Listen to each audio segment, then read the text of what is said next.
আজকে ত্রয়োদশ জাতীয় সংসদ এর প্রথম অধিবেশন আমরা দেখলাম এবং আমরা প্রথমে এটা ধন্যবাদ জানাতে চাই, কারণ আমরা এর মধ্য দিয়ে বাংলাদেশের গণতান্ত্রিক উত্তরণের পথে যেতে চাই। এই জন্য নির্বাচন নিয়ে আমাদের প্রশ্ন থাকার পরেও বিরোধী দল হিসেবে আমাদের 11 দলীয় জোট সংসদে অংশগ্রহণ করেছে। আমরা এই জায়গায় বাংলাদেশের গণতান্ত্রিক উত্তরণের সর্বোচ্চ সহযোগিতাও করতে চাই, কিন্তু আজকে যখন সরকার দল হিসেবে বিএনপি তাদের শুরুটা করেছে জুলাই সনদ ভঙ্গের মধ্য দিয়ে, এটা আগামীতে বাংলাদেশের মানুষের কাছে বিএনপি কিন্তু ভালো বার্তা দিল না। জুলাই সনদ বাস্তবায়ন অনুযায়ী সংসদের স্পিকার সরকারি দল থেকে হলেও ডেপুটি স্পিকার কিন্তু বিরোধী দল থেকে হওয়ার কথা ছিল, কিন্তু আমরা আজকে দেখলাম যে ডেপুটি স্পিকার দেওয়া হয়েছে ব্যারিস্টার কায়সার কামালকে, যিনি বিএনপি সমর্থিত একজন এমপি। তো সেই জায়গা থেকে আজকে প্রথম দিন থেকে ইভেন আপনারা দেখবেন যে আজকে স্পিকার এবং ডেপুটি স্পিকারকে শপথ পড়িয়েছেন ফ্যাসিস্ট সরকারের রাষ্ট্রপতি।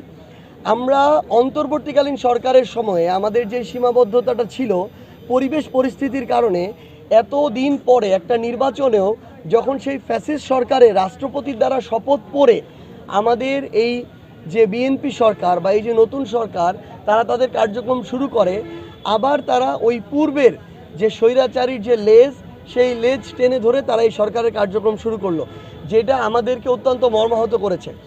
আমরা স্পষ্ট করে বিএনপির উদ্দেশ্যে এবং বর্তমান সরকারের উদ্দেশ্যে একটা কথা বলতে চাই, আমরা বাংলাদেশের জনগণ, শুধুমাত্র বিরোধী দল না, পুরো বাংলাদেশের জনগণ এমনকি বিএনপিরও অসংখ্য তাদের সমর্থক শুভাকাঙ্ক্ষী গণভোটে হ্যাঁর পক্ষে রায় দিয়েছে। গণভোটে হ্যাঁ মানে হচ্ছে জুলাই সনদ বাস্তবায়ন হতে হবে, জুলাই সনদ বাস্তবায়ন মানে হচ্ছে সংস্কার হতে হবে এবং গণহত্যার বিচার হতে হবে। এই কাজগুলোকে উপেক্ষা করে বিএনপি এবং এই সরকার যদি মনে করে তারা এই বাংলাদেশে জনগণের বিপক্ষে গিয়ে রাজনীতি করে তারা টিকে থাকতে পারবে, এই সরকারকে টিকিয়ে রাখতে পারবে, সংসদ স্বাভাবিকভাবে ফাংশন করবে, এটা কখনোই সম্ভব নয়। বরং বর্তমানের মানুষ তাদের জায়গা থেকে স্পষ্টভাবে এটা সব সময় মাথায় রাখবে যে তারা এই অভ্যুত্থানটাকে অল্প কিছুদিন আগে প্রত্যক্ষ করেছে, অংশগ্রহণ করেছে। কেউ যদি কোনো একটা দল যদি তাদের দলীয় স্বার্থ বাস্তবায়ন করতে চায়, আবার ক্ষমতার মোহে ডুবে স্বৈরাচারের পথে হাঁটতে চায়, তাহলে বাংলাদেশের জনগণ এবং আমরা বিরোধী দল একসাথে ঐক্যবদ্ধভাবে তাদেরকে প্রতিরোধ করব।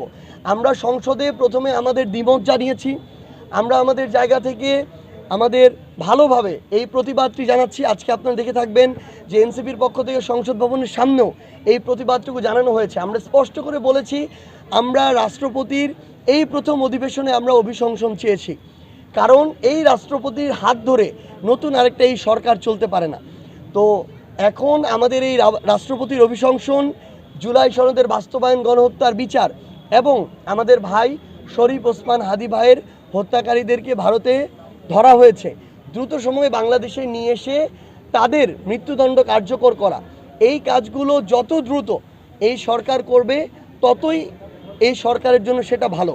কিন্তু তারা যদি এটা না করে, এটা আমাদের জায়গা থেকে বিরোধী দলীয় শুধু রাজনীতি না, এটা জনগণের আকাঙ্ক্ষা। আমরা রাজপথে নেমে আমাদের জায়গা থেকে জনগণের দাবিগুলো বাস্তবায়নের জন্য যেভাবে যা করা দরকার আমরা সেই রাজনৈতিক কর্মসূচি হাতে নিব।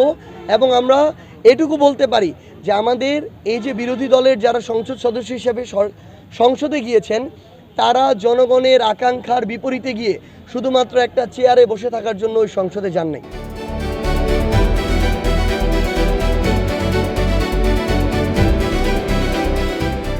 দিনাজপুর টিভি, মানুষের জীবনের কথা বলে।